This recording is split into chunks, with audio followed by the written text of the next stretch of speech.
अस्सलाम वालेकुम रहमतुल्लाहि व बरकातुहू। अगर आप चैनल पर न्यू हैं तो चैनल को सब्सक्राइब कर लें और बेल आइकन को दबाना मत भूलिएगा ताकि फ्यूचर में आने वाली सारी वीडियोस आप तक पहुंच सकें। जी तो व्यूअर्स, आज हम बात करेंगे और नज़र डालेंगे तारीख के बड़े बड़े वाक़यात पर और देखेंगे कि लफ्ज़ तारीख किस ज़ुबान का लफ्ज़ है और कितना पुराना है। तो चलते हैं वीडियो की जानिब। लफ्ज़ तारीख इब्रानी ज़ुबान से अरबी ज़ुबान में आया है। इसका मादा अर्क यूरख और तारीख़ा है। इसके लफ्ज़ी मानी है दर्ज करना। व्यूवर्स, इंसान जब से इस दुनिया में आया तो पढ़ना लिखना जानता ही था, क्योंकि कुरान करीम में हज़रत आदम अलैहिस्सलाम को अल्लाह ताला की तरफ से अशिया के नाम वगैरह सिखाने का जिक्र मौजूद है। या जब से इंसान पढ़ना लिखना सीखना शुरू किया तो उस वक्त अक़वाम पर आए हुए गुजरे वाक़यात को उनके बड़ों ने अपनी औलादों के सामने भी अपने अंदाज में रखा होगा, क्योंकि ये इंसान की फितरत होने के साथ साथ ज़रूरत भी है। और कहा जाता है कि मालूम तारीख की इब्तदा वहाँ से होती है जहाँ से कुरान करीम ने लोगों को बताया। कुरान करीम के नुज़ूल से कबल भी तौरात, ज़बूर और इंजील में अंबिया के किस्से और वाक़यात दर्ज थे और इन कुतुब के मानने वाले अपनी नस्लों को सुनाते और सिखाते आए हैं।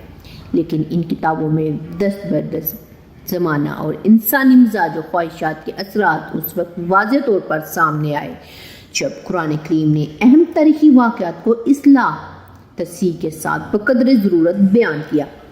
व्यूवर्स, कुरान करीम ने हज़रत आदम के किस्से को मुतअद्दिद बार इजमाल के साथ बयान फरमाया है। इसके बाद हज़रत नूह, फिर हज़रत इब्राहिम और फिर असबात इब्राहिम के वाक़यात मुख्तलिफ पैराओं में कुरान में ज़िक्र हुए हैं।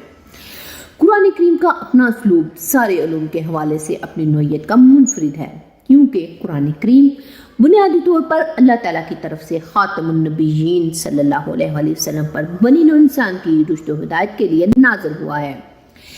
लिहाजा तारीख़ और तारीख़ी वाक़यात के हवाले से किताब मुबीन का फ़लसफ़ा ये है कि वाक़यात ऐसे अंदाज में उस हद तक बयान किए जाएँ जहाँ तक इंसान के बतौर सबक और इबरत ज़रूरी है। कुरान करीम किसी भी तारीख़ी वाक़े और किस्से के गैर ज़रूरी हिस्सों को ज़िक्र नहीं करता, क्योंकि ये एक तारीख़ी किताब नहीं है। इस हवाले से ज़रा देखिए कि आदम अलैहिस्सलाम के किस्से में इंसान के लिए क्या असबाक हैं।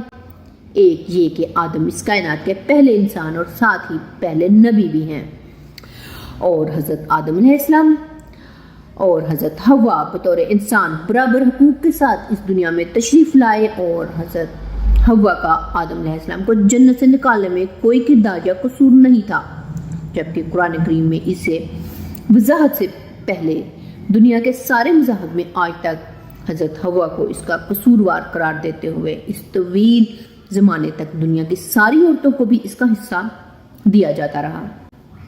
दुनिया की तारीख़ का दूसरा बड़ा वाक़या जिसका कुरान में ज़िक्र है वो है तूफ़ान नूह।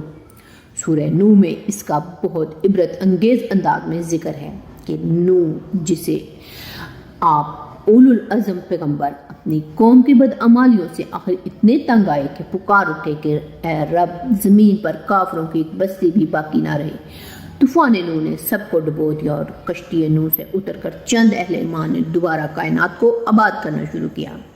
इसके बाद हज़रत इब्राहीम और हज़रत इस्माइल के मिलकर तमीर काबा तक तारीख़ इंसानी अगर कहीं बयान हुई है तो अंदाज़ों, तसव्वुरात, तखमीनों और शायद वबायत के तहत बयान हुई है, और इसमें इंसान ने अपनी सोच व फिक्र और शहादत वगैरह को बरोए कार लाते हुए अपनी ख्वाहिशात और मुफादात का भी ख्याल रखा।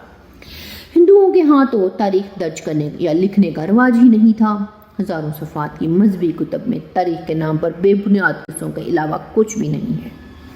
हज़रत इब्राहीम अलैहिस्सलाम के बाद हज़रत ईसा तक जितने अंबिया कराम तशरीफ़ लाए, इनमें से बड़े बड़े अंबिया के बड़े बड़े वाक़यात, मसलन हज़रत इब्राहीम का आतिश नमरूद में फेंका जाना, हज़रत इस्माइल अलैहिस्सलाम की ज़िबा के लिए हज़रत इब्राहीम का तैयार होना और तमीर काबा और इसके तवाफ़ के लिए हज़रत इब्राहीम की मुनादी और ऐलान वगैरह, फिर हज़रत मूसा और फ़िरौन का किस्सा, हज़रत सालेह और कौम समूद और लूत और आद वगैरह के किस्से कुफार मक्का और बनी नौ इंसान के लिए क़यामत तक कुरान करीम के ज़रिए महफूज किए गए ताकि इबरत और तज़कीर हासिल की जा सके। حضرت عیسیٰ کا اللہ تعالیٰ کے ہاں زندہ اٹھایا جانا اور بعضوں کو یہ شبہ ہونا کہ آپ صلیب پر چڑھائے گئے کتنا بڑا واقعہ ہے۔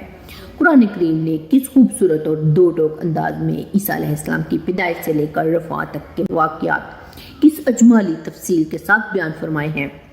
خاتم النبیین صلی اللہ علیہ وسلم کی بعثت تاریخ انسانی کا سب سے بڑا واقعہ ہے۔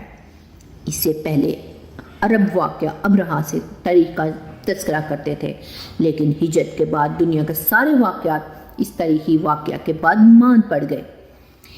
ہجرت نبی صلی اللہ علیہ وسلم آج بھی دنیا کو پوری اسلامی تاریخ کی یاد دلاتی ہے، اور مسلمانوں کے لیے لازمی ہے کہ اس کو یاد رکھیں اور اپنی تقویموں کو اس کے مطابق کر لیں، کیونکہ دنیا کے دیگر واقعات تواریخ میں درج تو ہیں، لیکن ان کے سند کے بارے میں آج بھی ابہامات موجود ہیں۔ اور ویورز، حال ہی میں آپ دیکھتے ہیں کرونا وائرس بھی گزرا۔ اگرچہ کہا جاتا تھا کہ 2 عظیم جنگوں کے بعد یہ تاریخ انسانی کے برے واقعات میں شامل ہوگا، ہو سکتا ہے، لیکن ہماری دعا ہے کہ یہ اتنی بڑی اہمیت حاصل نہ کرے۔ ہاں، مسلمانوں کے لیے بالخصوص اور انسانوں کے لیے بالعموم اس میں بڑی اہمیت تب ہو سکتی ہے جب دنیا توبہ طائب ہو کر خاتم النبیین صلی اللہ علیہ وآلہ وسلم کے لائے ہوئے اس نظام حیات کی طرف پلٹے جو پاک صاف، طیب اور منفرد، عدل و انصاف پر مبنی اور بنی نوع انسان اور پوری کائنات کی بقا و حفاظت کی ضامن ہے۔ تو کسی نے کیا خوب کہا ہے، تنگ آ جائے گی خود اپنے چلن سے دنیا، تجھ سے سیکھے گا زمانہ تیرے انداز کبھی۔ جی تو ویورز، کیسی لگی آپ کو آج کی ویڈیو؟ امید کرتی ہوں آپ کو پسند آئی ہوگی، کمنٹس میں ضرور بتائیے گا۔ نیکسٹ ویڈیو تک کے لیے اجازت دیں، ملتے ہیں نیکسٹ ویڈیو میں کسی اچھے سے ٹاپک کے ساتھ، تب تک کے لیے اجازت دیں، اللہ حافظ۔